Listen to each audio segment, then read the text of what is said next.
Good morning, good afternoon, good evening, wherever you may be, whatever time of day you may be watching this. Thank you so much for joining us for another episode of Candid Conversations with Shawana. I am your host, of course, Shawana Kendrick, and this is the second episode, and we are so grateful to have with us today Dr. Loretta Prater. Dr. Prater is an author. She is a retired dean of the College of Health and Human Services at Southeast Missouri State University. She is also no stranger to the Chattanooga community for a number of reasons. But right now, we want to talk about Dr. Loretta Prater, the mother. Dr. Prater, welcome. Thank you so much for being here. Well, thank you for inviting me. I'm Absolutely. really pleased to be here. Awesome, awesome. So we want to talk to you about not only being a mother, but a Black mother of a young man your son, who did die at the hands of police. Take us back to that day, January 2nd, I believe, 2004. That's correct. Well, actually, on the 1st, January 1st, of course, New Year's Day, Les and I had a nice conversation. We live in Missouri. He was still in Chattanooga, Tennessee. And so, like most people, you're talking to your friends and relatives on New Year's Day. And we had a wonderful conversation because he was talking about things that he had planned for that particular year for 2004. And we were actually, his dad and I were actually in St. Louis visiting relatives that weekend.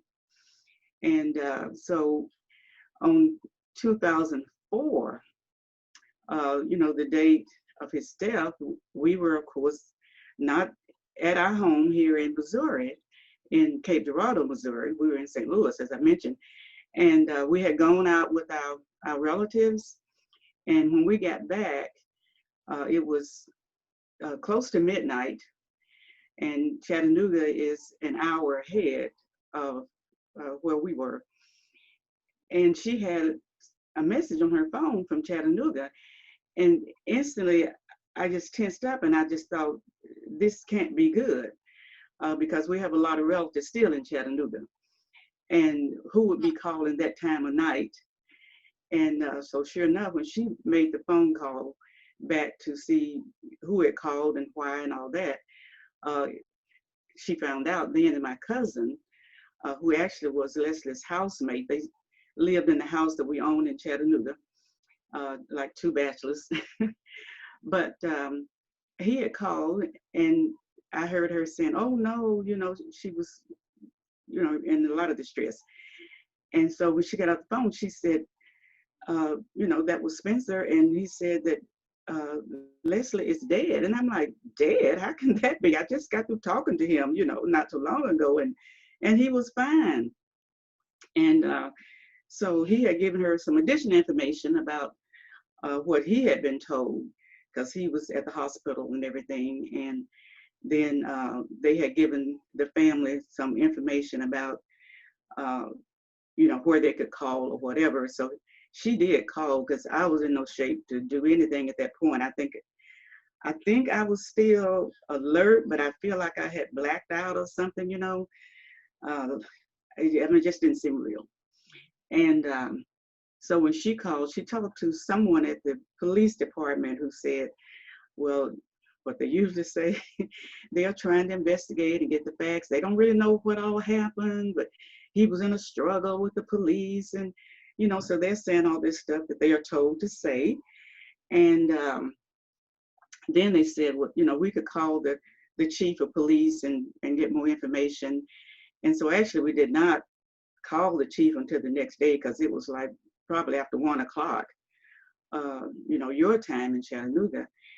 And the other thing that was strange, though, the family members told me they were at the hospital because somebody had told them that Leslie had been, there was something that happened. Leslie was at the hospital. So a number of them, they started this telephone chain, and a number of them were at the hospital, our relatives, my aunt and her son and friend, and, just different ones. And of course, they were waiting to hear something, what's going on with Leslie. Nobody would tell them anything.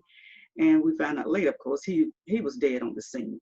But they tried to pretend like, we don't know anything right now. We'll let the family know something.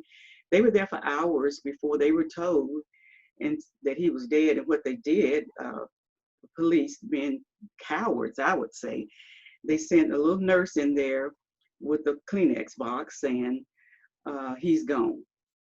And of course, they asked if they could see him. And she said no, that she's been told that the police said no one is to see him because his body is considered a crime scene. And we found out later they didn't want anyone to see him because they didn't want them to see how badly he was beaten and bruised and broken and, all that they had done to his body. So, that was what happened in terms of that particular day as far as the second, which rolled over really into the third. And when we went home the very next day, and we were only like about 100 miles south of St. Louis. And of course, the first thing I did was to check the phone. Had, anybody called me, left a message? Is there any message at all from the police department and everything? There was nothing. And so I called the chief, and one of the first things he said, he could have been reading from a form letter because it seems like they always say the same thing. First of all, I'm sorry for your loss. And then he said, it's going to be totally investigated. It's going to be transparent. We don't really know what happened, all these things. And then the other thing he said to me, which seemed so strange at the time, he said, I'm just glad they didn't shoot him. And I thought that was strange. In fact, I told him, I said, what are you talking about? I said, he's dead. What does it matter if he can be in a casket looking nice, because he's not shot to pieces? He's still dead. And so lately, it came to me why he said that. And that was because it seemed like the public would just go berserk when they hear police shooting. But then position asphyxia, a lot of people are saying, well, what's that? And still to this day, I think there are people who say, he was shot. They believe he was shot. And I have to explain, no, he was not shot, but he's still dead. But I'll tell you one thing that, being a Christian, I found that all along this journey, it's been a 16-year journey, we've had what I call divine intervention. And what it is, we've had help from God all along, even from the beginning, because our plan initially was to come home the morning of the January 2nd, because we had, been with them doing the New Year's and whatever, and we were going to go home. And my cousin kept saying, why do you have to go home? What do you have to do at home? And I said, well, nothing really. It's just that we had planned to go back, on the 2nd. And she said, why don't you stay over another day? And looking back, I'm so glad we did, because we didn't know what was getting ready to happen, what was going to be before us, that journey that we were going to be thrust on. But I don't know how we could have gotten that news at home by ourselves. It would have been more difficult because we were surrounded with 2 family members when that news came, and she was the one who took the initial call and was able to tell us. And that was, it was better than if we had just gotten it boom like that. So from the very beginning. So that's how that started. That day started. And when we got back home, then on the 3rd, we knew that, there would have to be a funeral. We knew that we would have to go to Chattanooga. And so we immediately were, fielding calls, mainly from people from Chattanooga, because a lot of people didn't even know. People, friends and relatives around the country didn't even know at that time. And so I remember my cousin in St. Louis had said, you got a lot on you.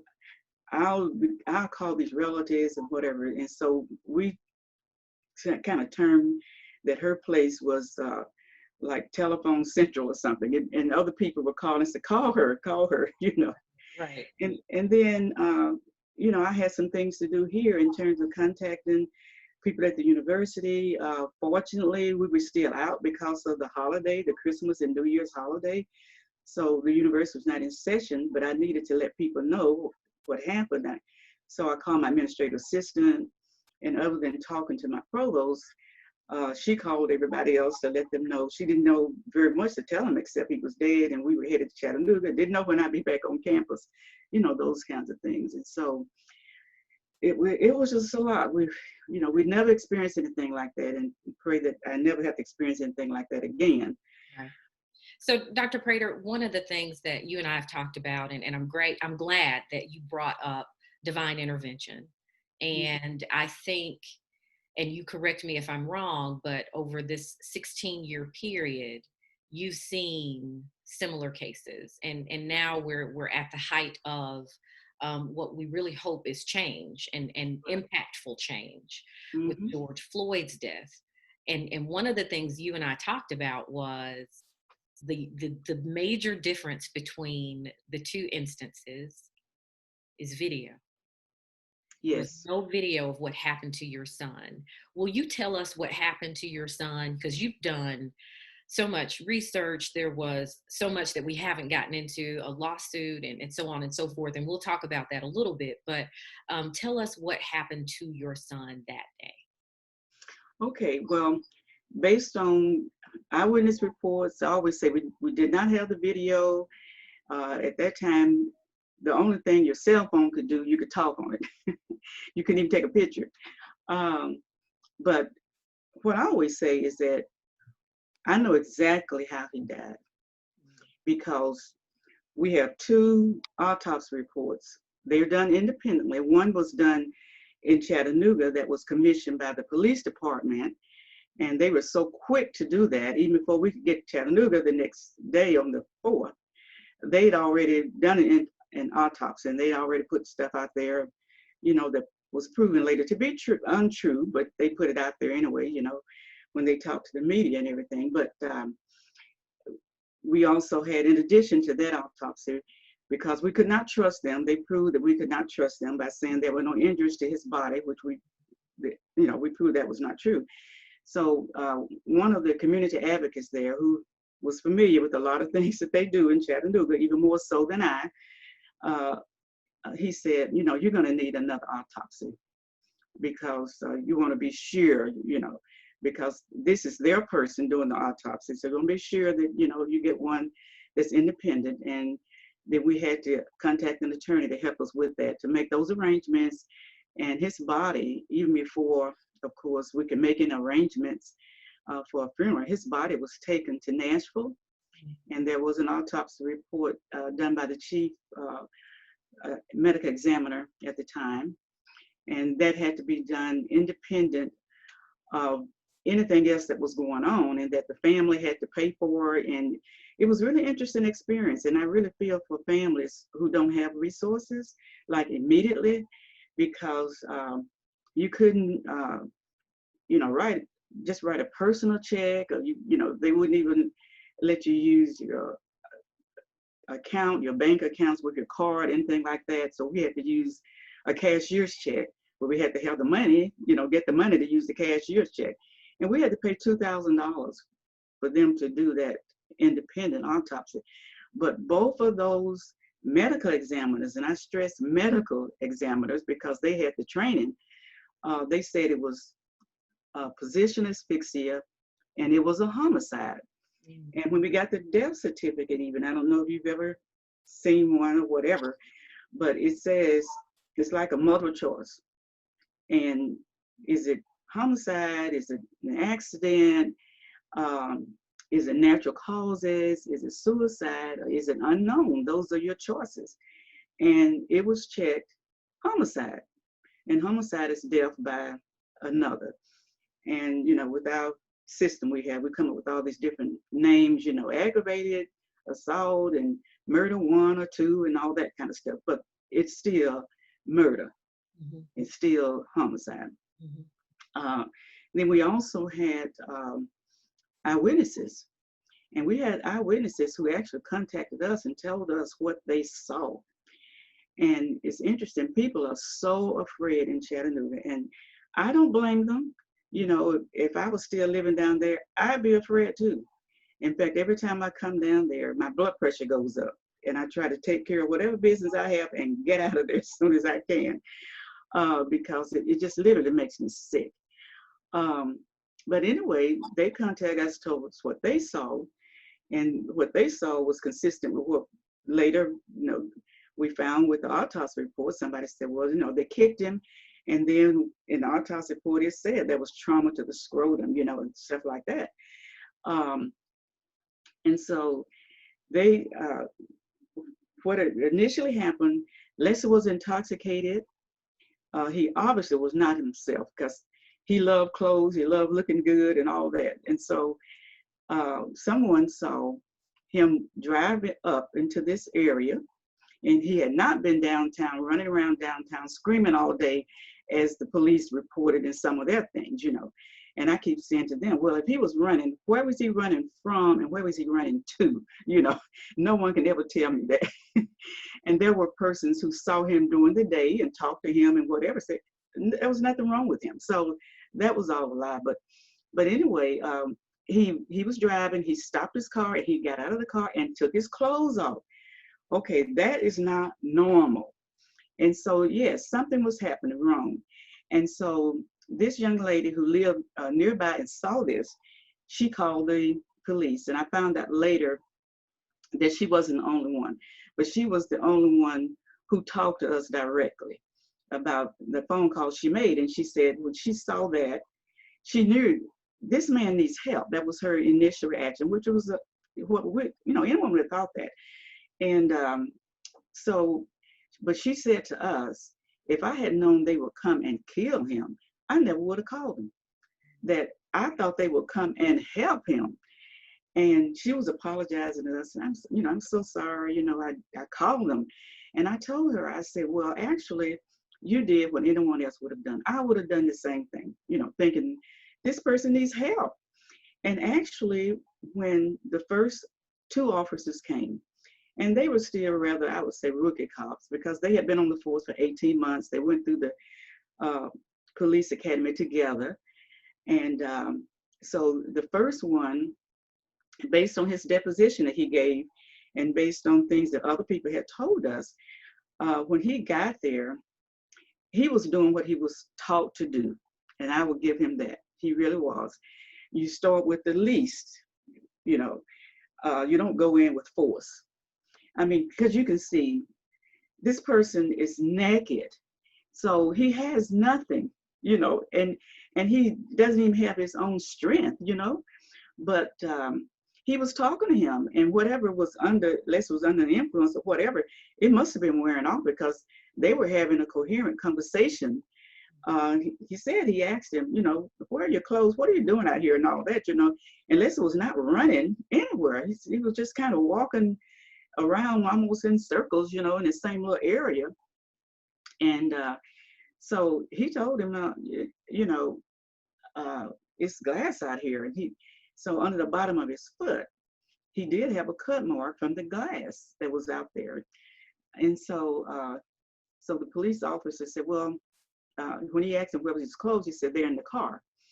He says, okay, well, let's go back to the car and get your clothes. And they started walking back to the car. There was no struggle, no fight or anything like that. And when they started walking back to the car, and his partner was just kind of standing to the side, he didn't intervene, which again, even their own policy says, if you approach somebody, it seems like it's something wrong. And this guy had said he didn't know whether it was a mental case or he was under the influence of something, and he didn't even know if he was going to eventually arrest him, anything like that. He was trying to find out what's going on. And but only one person, because the person already is confused, so only one person should do any talking with them and whatever, because that's more confusing. And so his partner, just kind of standing to the side, wasn't engaging with Leslie. But as they approached his car, they didn't even get a chance to get into the car or anything, to get to the car. They were walking still toward the car. Well, backup arrived. And when backup arrived, that's when everything went wrong. Because one person, I consider him to be the most aggressive one of the group, before he even gets to Leslie and this other police officer, he starts shouting, "Put your hands behind your back, put your hands behind your back," without even saying what's going on, what's happening here, trying to assess the situation. That was time to do that. There was nothing happening that would say, "Oh, we got to take this man down right away." But he was saying, "Put your hands behind your back," and I would imagine let's just walk. And with this other guy saying, "Let's walk to the car and get your clothes." Okay, what am I supposed to do? But anyway, so he with the other policemen in that were there, he just rushed him and just took him down to the ground, and he never got up. And when they took him down, he was face down, and then, like any of us, we want to continue to breathe. And I know one thing for sure: Leslie loved life. He was just life, life of the party. He loved life. And so they said, oh, well, the guy who did the deposition said, well, he kept moving. And so they ended up pepper spraying him more than once. And I would tell you too, when they got to him, they immediately handcuffed him. So imagine somebody laying face down. You already handcuffed with your hands behind your back. You got 4 police officers on you, 2 of them at the front, at your shoulder, 2 of them at the back, at your legs. They pepper sprayed you. They've done everything to keep you from breathing. He's squirming, trying to breathe. And so I don't know if you're familiar with the hog tie technique, but it is illegal. They're not even supposed to do it. I mean, even for the Chattanooga Police Department, it was against their policy. But you cross the person's legs, behind them as they're face down, and then you push those legs toward their back. So not only does it compromise your breathing, you're going to get a bunch of broken bones. So he ended up with a bunch of over 20 real fractures.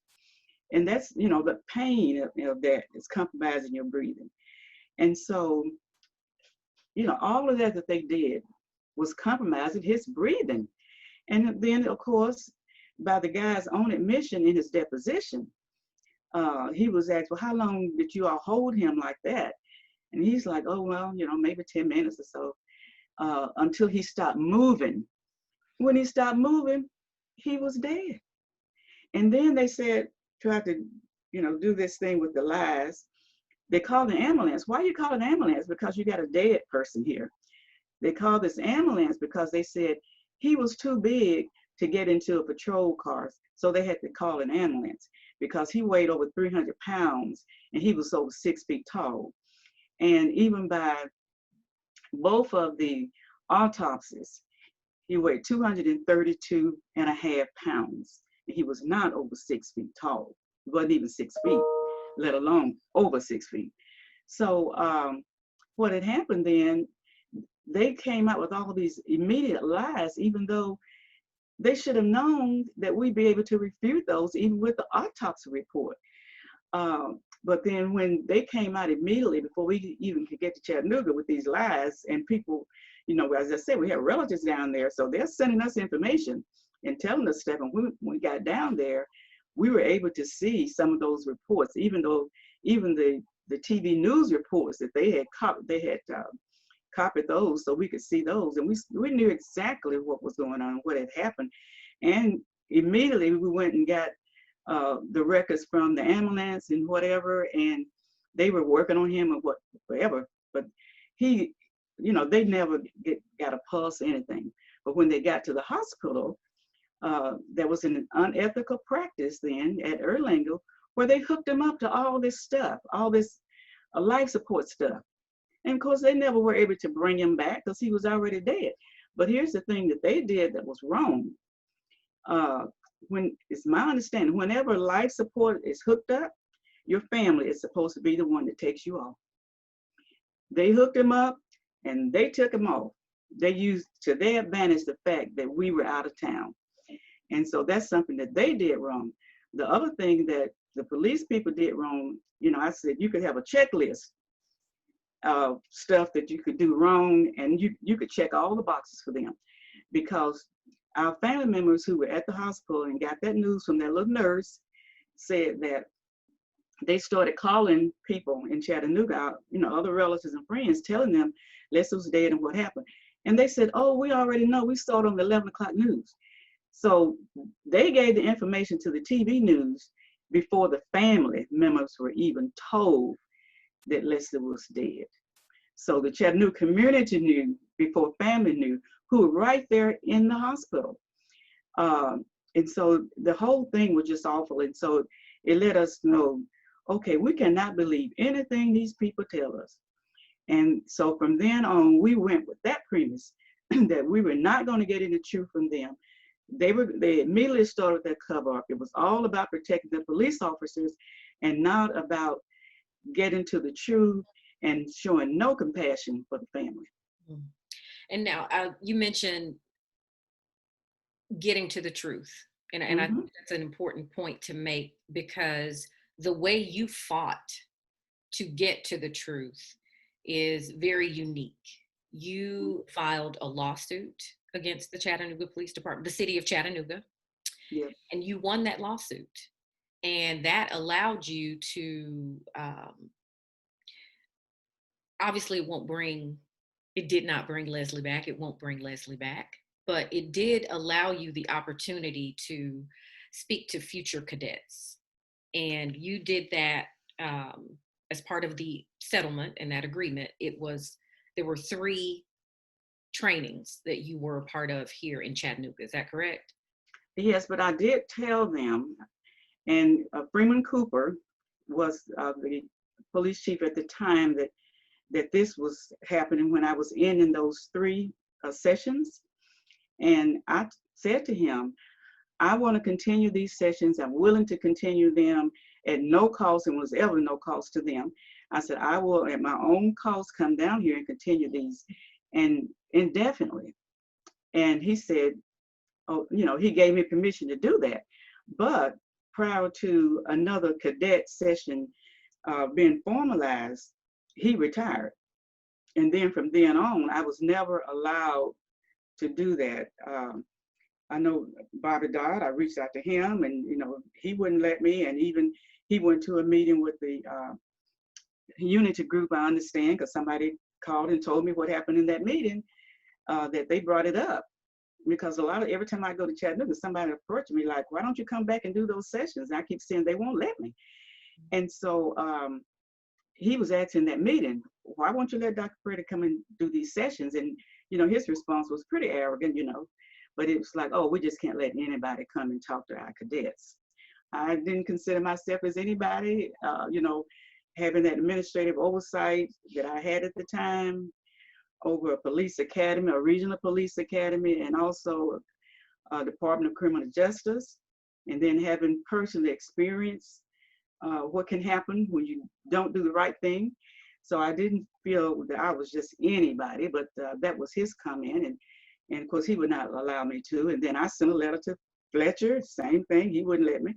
And I have not directly asked the current chief, and the reason is, every time I see something that Chattanooga Police Department has done wrong over the years, even before Roddy became the chief, but he's been on that force for 24 years, so he's aware of what happened with Leslie. But he has often come out, if I put something on Chattanooga.com, then he follows up and attacks me. So I felt like, well, he's not going to let me come down and talk to these folks. So anyway, I have not directly asked him, but since he's so much into community policing, at least that's what he wants people to believe, I thought I could be helpful to him, but evidently that wasn't the case. He even said in one of the responses that I had put out there, he said, Dr. Prater, she wants to do X, Y, and Z, or she wants to think so much about helping. Why doesn't she come down here and help us? Well, you all won't let me come down there and help. So that's the answer to that. Gotcha. Would you be open if he were to reach out, or if someone from CPD or maybe even the sheriff's office, would you be open to coming down and doing that? Well, here's what I say. I was out taking a walk in the park the other day. A community advocate from Chattanooga called me and said, will you please, contact them and try to, come down and do these workshops again. And this is what I said to him, based on what we have experienced for 16 years, that I would be willing to do it if the community requests it, the community most, because I'm tired of begging and pleading with them to allow me to help. And I'm interested in helping not only because of what happened with Leslie, but that, that's my hometown. I lived there for 50 years and I made a lot of contributions to Chattanooga. And I don't want to see other people get killed in Chattanooga, especially the way Leslie was killed, because that was easy enough to let him up. Even one of the people on the scene said if they had just allowed him to breathe, if they had just turned your son's head to the side, he could be alive today. Been just that simple. But I'm tired of begging and pleading with them. So other people have reached out to me. I've done a lot of speeches and presentations all over the country, and some of them now, not necessarily at police academies. I've done 2 here, police academies, but some of them now more at universities, especially those who have criminal justice departments and everything. But yeah, it would have to come from the community, because what I saw overall, now we came down and initiated marches. It was just like a handful of people. Basically, our relatives, we had some church members, we had a few though, lay people that we did know from the community, but mainly it was friends, church members, relatives, and other people, just like whatever. But I know one person who actually was a classmate of ours, a high school classmate, said to me, uh, you know, I would love to come out and march with you all, but I work for the city and I'm afraid I'd lose my job. And so there's a lot of fear of that power, that there's some deviant subcultures there, but they're very powerful and people are afraid of them. And so I was really nervous when I did, especially my first one there, that first session, because I didn't know what I would expect. But I wanted to get to them. I wanted to do the cadets, because I felt like when they get out there, like with the guy who was training the other 3 officers who killed Mr. Floyd, when they get out there and mix in with those kind of people, I don't know if anybody can change their attitudes or whatever. But I thought, I want to talk to the cadets before they can get out there.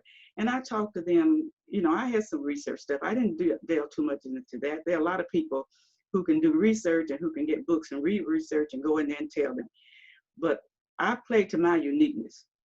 I was somebody's mother, and they have mothers. Let me tell you what happened to my son. You have brothers, fathers, you know.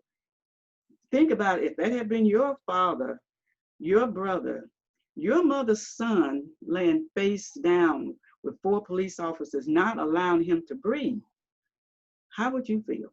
Mm-hmm. And I went through some of the things talking about our family, because quite frankly, a lot of times they will try to stereotype families, and they think, the person was bad and all families were bad, unless it was not a bad person at all. And we are not bad people, and a lot of the people are not bad people either. And my thing was too, to the majority of people, it can happen to anybody. You can be at the wrong place at the wrong time, and this type of police officer shows up. You can be at the right place at the right time, and this type of police officer shows up, especially if they shoot you. Mm-hmm. And 6 months before Leslie was killed, they shot John Henderson, just trying to get his lunch. Mm-hmm. Only thing he had in his glove compartment, some papers and a bottle of cologne. He loses his life. Mm-hmm. And those police officers are not held accountable. Mm-hmm. And that's the thing that made me so upset with Roddy when he came out recently saying those 4 police officers should turn in their badges, the one that killed Floyd. So my question to him is, the 4 police officers that killed Leslie, they sent them back to work after 1 week of paid leave. Are those police officers still on your force today? Now, Roddy, answer that question. And are you going to ask them to turn in their badges? Answer that question. So. I'm glad you brought that up. This is a 2-part question. Sure. 1, are you hopeful? because of the movement that is occurring right now, hopeful that there will be impactful and effective change. And then the second part to that is, um, do you believe, or how complex do you believe the problem is? And I'm asking you this because I know you've written a book, Excessive Use of Force, and I'm really looking for the personal, from the personal experience side of things, but also from Hmm. the academic side of things. So Okay, well, you referenced it. This is the book, and that cemetery is there in Chattanooga, and our youngest son is visiting his brother's grave. That's that picture. So that's an actual picture. Um, well, change is here. Okay. Now, whether or not we're going to get the type of change we want immediately to the extent that it needs to be, it's going to take a while. It's going to take a long time. But already I'm seeing change. Just when I turn on the TV and I see those masses out there and you're worldwide, and they're very complex, and they're, it's a great mix of people, ages, races, whatever you want to call in terms of demographics. It's there. We've never seen that before. So that right there is change. The other thing that has brought change, of course, is the technology. And a lot of times, I'm living in the show me state, and some people have to see it to believe it. And when you saw 8 minutes and 46 seconds of that man losing his life, and the person causing it looking right in the camera, he's like, yeah, I'm killing him, so what? That was his, to me, that's what I got from that, from his expression. I think that did something to somebody. At my age, it's just like turning on the 6 o'clock news and seeing the story about the Birmingham bombing of those 4 little girls in Sunday school, seeing the dogs unleashed, seeing water hoses, on the protesters. So, you know, so it has awakened. I call it an awakening. So one of the not police, I'm sorry, newspapers here had asked me if I would write something, a commentary. And so I called it an awakening. People have been asleep and now they're awakening. Like, you mean this is really happening? Oh my God. And so yes, I see change, but change is going to be slow. It's going to be complex. I'm sorry about some of the language that's been used recently that's caused people to say, oh no, we don't want to do that. No, we're not saying get rid of police and defund the police. Well, but I think what people are saying is that the culture that exists now needs to be changed. The kind of things that they're doing now and getting away with it needs to be changed. And some people think, oh, we need a whole new set of laws for them. No, we don't. We already have laws for murder. I go out there and do the kinds of things that they're doing, and anyone else who's a citizen, you're going to be charged, you're going to be convicted, you're going to be sent to prison. But that doesn't happen over and over with them until just very recently. And it hasn't been very many that it's happened with. But even then, they had to have those videos. People had to see it to believe it. I believed it because I know what happened with Leslie. We didn't have the videos. But here's the thing, the complexity of it. You think about just ordinarily people growing up. You have all these influences on you, and you have attitudes. And so whatever job you happen to get, you take those attitudes into that job with you. And so my thing is, that's why I keep saying we got to be careful who we are hiring. They need to be carefully screened, more so than anyone else, because they have so much power. You think about it. Somebody stops a person. If a police officer stops a person for speeding, they can talk to them. And I know some people that they've done that with, they've talked to them and said, that's not safe.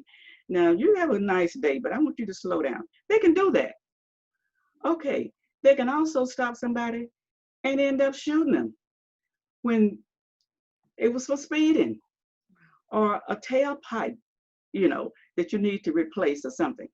And so a lot of that, what's the difference between the person you say, have a nice day, and the person you shoot and kill for the same reason? And a lot of that has to do with your attitude about that person. And we cannot deny, I don't care how many people say, oh, racism is not real and all that. It is real. And racial profiling is real. Um, Most of us who are Black have been racially profiled in some ways. You can go to the store and you see the person walking around in plain clothes looking at you. Why? So we need to have an awakening. And I would tell you, I was with a friend of mine when she got her awakening, and it slapped her down practically. It's a white friend of mine. We were traveling together, and it was right after 9/11, and we had to go to various airports and things, and at that time, you could just pull somebody at random and search them down and all that kind of thing. And every time we went through a checkpoint, I was pulled over. And so she said to me, why do they keep stopping you? And she really didn't know. I mean, and I was saying, well, I guess I have the face of a criminal, in their minds, so they're going to stop me. But then we were in Savannah at another time, and she was with like 6 or 7 Black people, and we were going out to dinner. And we were told that, oh, you have to get on this list or whatever. And we saw white people coming up, they taking them on in. But we have to wait for our time to come up, and then they're showing us, the worst table in there. And we were saying, this is what's happening, Jane. And she finally said, and it's in my book, by the way, but she said, I couldn't be Black in America. I don't know how you all do it. Wow. I'm like, wow. What, do I have a choice? Right. We're born this way. So there is no option. There is no exactly. option. But let me get back to some other things though. People wonder about why people sue.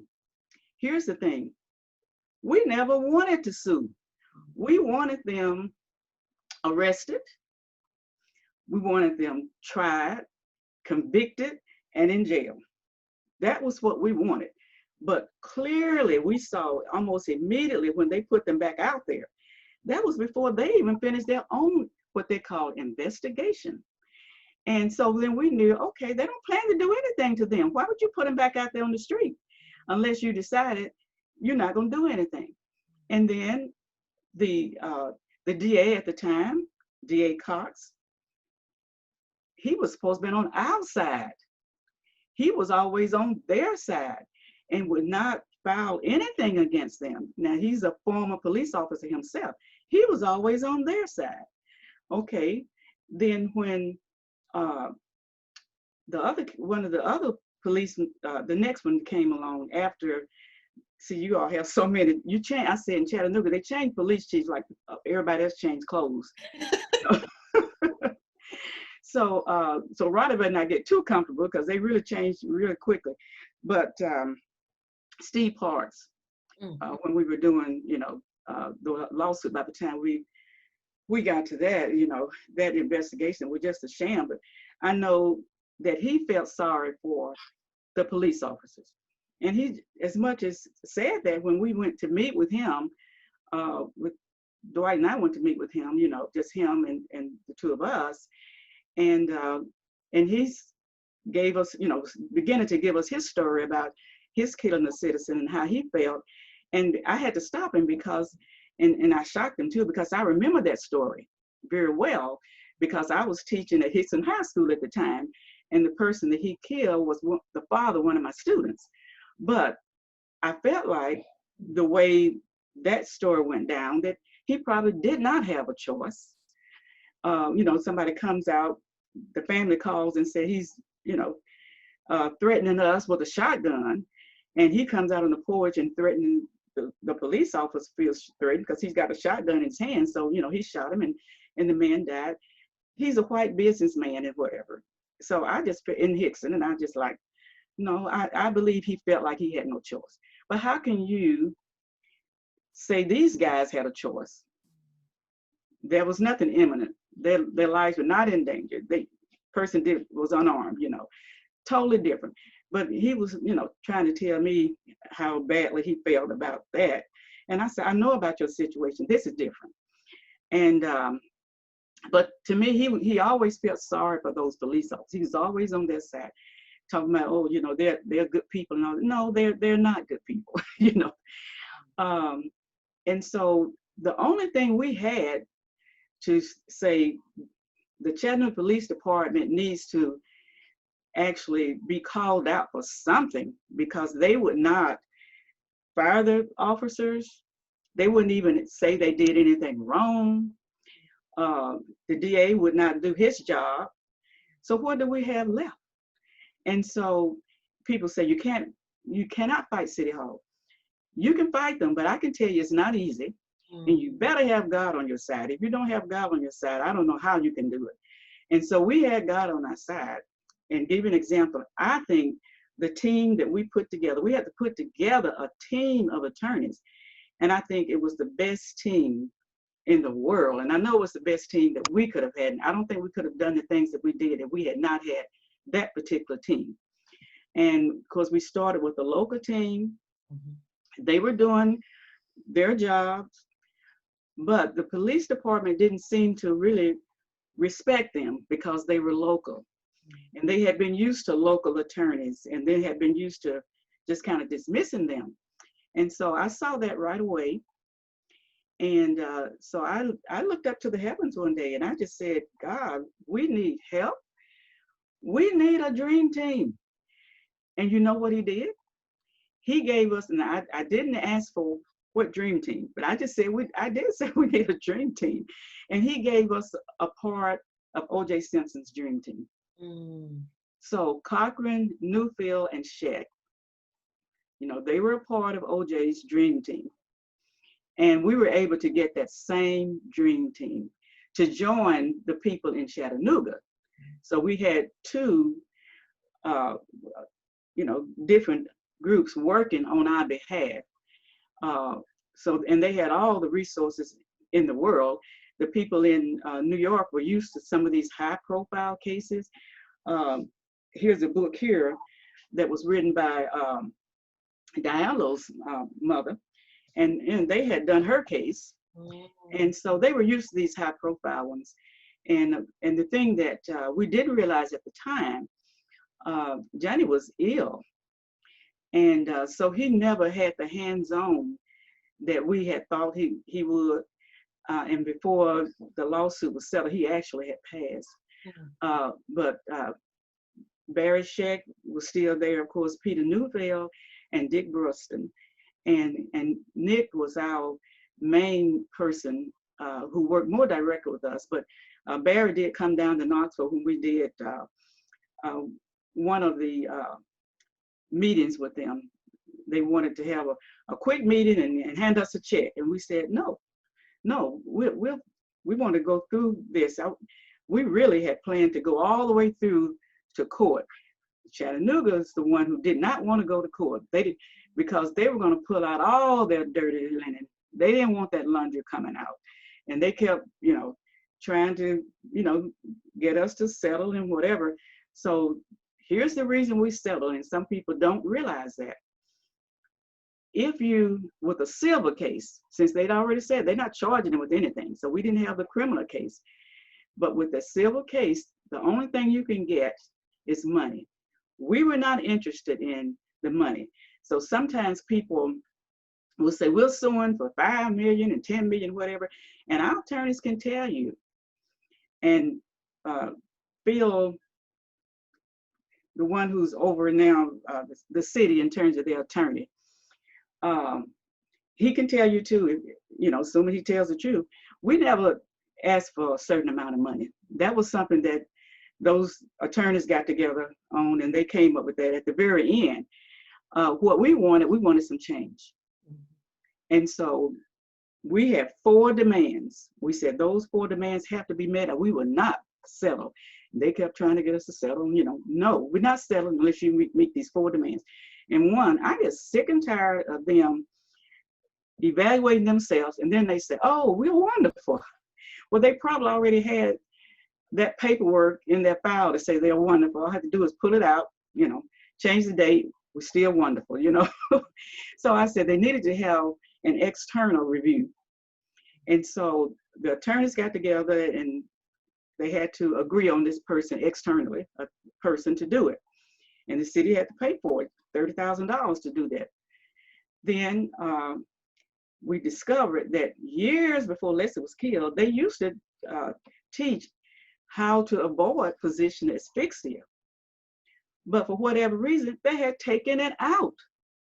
And that didn't make sense because people die from that, And so they had to put that back into training. So Chattanooga people, you ask them if they're still doing that, if they are training against the dangers of position asphyxia. Because they're supposed to. They're supposed to put it back in there. And we find out they haven't done what they're supposed to do, we can open that back up again. Then they had hidden the police from us. We hadn't even seen pictures of them. Until we went to that deposition, I didn't know what either of them looked like. And so they lied about that. Oh, they didn't have pictures in their file and different things like that. They came up with all kind of stuff, And some of the documents they were supposed to give to our attorneys, they never turned them over. They weren't very cooperative, to say the least. But anyway, I'm having nightmares of these faceless people killing Leslie. And I said, I have got to see these folks. And so we said they would have to meet with us. So they met with us,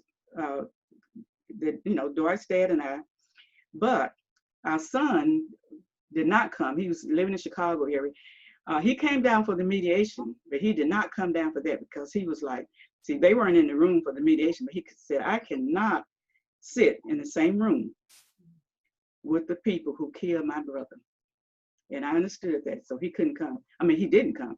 And then I said, knowing that their training was lacking, miserably lacking, I had asked for the curriculum for their police training. And they gave it to me before they realized that I knew what I was looking at. And when I saw it, I'm like, this is ridiculous, So, it's like they're spending more time on how to write a ticket or something than how to treat a person when you approach them, as they did Leslie, especially if you're not going to call in a SWAT team, which they had time to do that, But so I said, I want to teach in this police academy. I want to teach my curriculum. I said, I'm a career educator. I won awards for teaching, so I know how to teach. And so, so they, they agreed to that. Then, but what happened initially, my attorney came back after, their attorney looked at the stuff and they talked to those police officers, and 2 of the police officers said, no, we will not meet with the Praters. And then 2, and I don't know which 2, either way, then the other 2 said they would. So I guess they thought, we said, well, okay, well, that's nice that the other 2, that 2 of them would meet with us, No, that was not the answer. We said, okay, we're going to court. Because if I can't meet with all 4 of those officers, I said, they're cowards. Why don't they want to meet with us? We're not killers. We're not the killers here. And if they don't want to meet with us, fine. We just go to court. We go to court. If that's the only way I can see them, then we're going to court. And so then a few days later, their person contacted our attorneys and said, oh, well, those 2 police officers who said they would not meet with the Praters, they changed their mind. They would meet with the Praters. So all 4 would meet with us. So they had some conditions. They did not want the meeting in Chattanooga, And I said, I don't care about meeting in Chattanooga. I just want to see them. And so we did agree not to meet in Chattanooga. And the other thing that we did agree to, which is the only reason I wouldn't be talking about it right now, we did agree that we would not publicly discuss the contents of the meeting. And that is probably the only reason it is not in the book, because I would have put it in there. But I, but I did hold to that, you know. Were you satisfied with the meeting? I know you can't discuss what was discussed publicly, but were you satisfied You after know, leaving the I'm meeting? never satisfied Okay. because Les is dead. And some people think, you know, there's winning and then there's winning. You know who won? Those police officers won. We didn't win. You know, we have a dead son. And the public did not win because who do you think paid that $1.5 million and paid the $30,000 to have that external review? Your taxpayer dollars, you know? And so, and I say that publicly because, you know, my husband and I, we did not grow up with any means, you know. In fact, I always tell the story, you know, being in college in a sociology class, and the professors talking about the ghetto. I never even heard that term. I was, you know, just a freshman. But when she was talking and I was writing, then I was like, oh, wait a minute. She just described my neighborhood. I didn't know I had grown up in a ghetto. What is I thought I just grew up in Allen Park. I didn't know it was a ghetto. But we worked really hard to get an education so we could have, oh, I would say, a decent living, you know? So we didn't need taxpayer money in Chattanooga in order to have a decent living. We had worked hard and had jobs, you know, that provided for us to have, I would say, a comfortable living, you know. So anyway, and, you know, we're wealthy by no means. And so that was how that lawsuit thing came about. But I tell you what the research says, that you don't sue people that you like. Ordinary, you don't. And I'm thinking, if they had done the right thing in the first place, there'd been no reason for any lawsuit, because they would have dismissed those police officers, cops would have charged them, it would have been an indictment, they'd have been in jail, end of story in terms of that was concerned. But they didn't do that. And then telling the lies and whatever. You tell me and put out there in the public that there were no injuries to the body. And you know how we first were told there were injuries to the body? It was by the person who was going to embalm him. That's how we found out that there were injuries to the body. And that's pitiful, because that police chief at the time had said, when we got to Chattanooga, we could go out to the forensic center and see his body, because nobody had been able to see it. How did we know it was even him? Especially when they kept saying the person weighed over 300 pounds and all that, which, you know, we knew that wasn't Leslie. But when we got to town and tried to go out there, no, they wouldn't let us come out there and see the body. They said, you have to give us the name of a funeral home. We'll send the body over there. And that's what we did. We got to the funeral home the next day. And then first thing they said was, you can't see the body. We're like, wait a minute.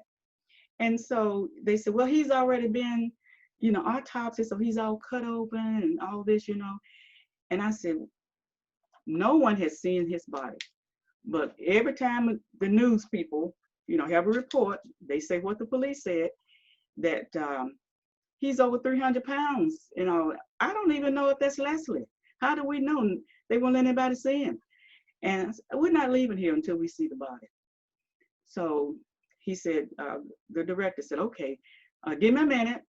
So he goes away, you know, where the body is, and he wraps them all up. And he came back and said, well, you can see him with this much. Well, that's all we saw, but that would be enough for us to know if it was him, because they had everything is covered up because he's all split open. And so the person who was going to embalm him, and I said, at the end of that gurney was an angel standing there. There was some more divine intervention. We had divine intervention all along the way. He said, did you know that he has broken bones? I said, no, because the police chief, you know, has given Chattanooga Times Free Press the article, you know, that, you know, he's fine. I mean, you know, like no broken bones or whatever. There, other person who got out there telling the news people what's what. No injuries to the body. Well, I don't know what they call injuries, but if you have broken bones, I think that's injuries. And so yeah, so they did all this stuff, and every time we'd be angry, more and more anger, more and more anger, and they weren't helping matters because they kept doing more and more lies, and every time they told another lie, then our anger would go up even more. And in social science, we have these stages of grief, and I think, and the way they work, people think, you go through one stage and then you wake up one morning and say, well, I'm at the next stage. No, it doesn't work that way. Uh, I probably never get through all those stages, because the last stage is acceptance. And because of the way Leslie died, I haven't been able to accept that. And every time another person dies, even if it's not position asphyxia, even when it's these shootings that I hear about, and there's many more of those, I go right back to the anger. I'm trying to navigate through it, and I go right back to the anger. And sometimes I'm at denial until I come to Chattanooga and go to that gravesite. Then, yes, that really did happen, But I hope I answered the questions. You have. Yes, I am so grateful. Again, this is something that I had always wanted. And I say that because I was in television news at the time here in Chattanooga when that happened. And I just wanted to hear from you, because I too am a mother of a young Black man. And oh yeah, well, be careful. That's all I can say. I mean, and we have the talks. We Yes. still continue to have those conversations. And sadly, it almost doesn't matter anymore, or at least it feels that way in some respects. But I'm just grateful that you have this opportunity to share your story. And the goal here, I'm really big on unfiltered and unedited. The goal here is that this will inspire more change, more positive change in the right direction. I think you mentioned it. This is not going to happen overnight. No. It is not. And they need people who've been through it and understand it. And I think Reverend Al mentioned that, say, as you're putting together these commissions and stuff like that, you include some of these families. Yes. And as he said, there are a lot of us out there, and I put a lot of more in the book, because there's some that you see all the time, and sometimes people think those are the only families. It's so many of us. It's many more before it happened to us, and a whole lot more since then. One of the things I did too, knowing what it's like for the families, and I've met more of the mothers than fathers, but I've reached out to mothers that I can reach out to. A lot of them now, have cell phones, and you just can't pick up your phone and call them. But when a lot of people had landlines, I could look it up and find these folks all over the country. And I did a lot of cold calls, and people were shocked, at first, because we have haters out there too. You have to remember that. And so they're a little cautious, and I have to tell them, I'm not harmful to you, and I'm one of the mothers understanding this or whatever. And some of them, all of them are so grateful then, because they're like, oh, I didn't have anybody to talk to, and some don't have partners, and it makes it even more difficult for them, because it's not somebody right there, to share in that grief. And that sudden death is something, even if it's car accidents, it's something about that sudden death. And then you pile on the fact that somebody took your child's life, that makes it even more difficult. And I've gone to a conference it's a national conference of parents of murdered children. And 3 of the other mothers and I, went to that conference, and we met and started, talking about how we can reach out to other mothers and whatever. And then I haven't been back to another one of those conferences, 3 years ago now. And I will say that I've included white mothers as well, because grief does not discriminate. That is so true. Amen. Yeah. You're right. And so, anyway, what I found out, I haven't been back, because we had sent something in, asked to present at the next one, that next year. And even the one after that, they always gave excuses. They did not want that particular presentation because in their presentations, the police were helpful to people. So they didn't have any presentations of where the police did the killing. It was always other people who Mm. did the killing. Wow. And I did go to one of the Rainbow meetings that Leslie McSpaden had in St. Louis. She's a mother, you know, of Michael Brown. And I was sitting right next at the table. I was to the right of this lady, and she was, you know, just bragging about how wonderful the police was. And I was like, gee, you know, I wish we had experienced that, but we didn't experience that, you know. And then she told me that her son had been killed by a neighbor. It was, and the police did all the right things in bringing that person to justice. And I was like, oh, okay, Right. now I understand. Our cases were different, Okay. you know. Okay. So if we So, get justice, you know, we have to fight for it. And now what I'm seeing other people coming out fighting for it. And that's why I say, yeah, I'm willing to come down and talk to the cadets and whatever, but only if the people in Chattanooga fight for it. okay. Dr. Prater, thank you so much. Thank you Well, thank you, for the Shawana. fight I that really appreciate it. you are so welcome. You were my advisor when I was at UTC, my first year in education, and I'm so grateful that our paths have crossed again. Yeah, and obviously I did a great job. See where you are. Thank you so Hey, much. I'll take credit. Credit is definitely due and deserved. Yes, ma'am. Okay, Thank thank you you. so much. And I look forward to hearing more from you. I know you have another book in you, and I am looking forward to that. And for those who are interested in your book, Excessive Use of Force, you can find that at Barnes and Noble, Amazon, any bookstore. You can just Google it, Yeah, Dr. Loretta Prater. you can Google it at Barnes and Noble, but to my knowledge, Chattanooga, you probably would not find it in Barnes and Noble. It would be really shocking because other people have been trying to find it out there, and it's like they don't want it there. They don't want to make it convenient there. But you know, somebody else has bought Barnes and Noble recently, so maybe they're doing something differently. But a few months ago, you could not get it there, but you can get it online. Okay. Okay. Well, thank you for that. And thank you so much for your time. I appreciate you. Well, anytime I keep saying Leslie's voice was silenced, but mine has not been silenced. Yes, ma'am. All right. Well, thank you guys for tuning in. We'll have another episode coming up at some point, and I have no idea who the next guest will be, but I promise you it will be someone just as wonderful as Dr. Prater. So thank you guys for tuning in. Have a great day.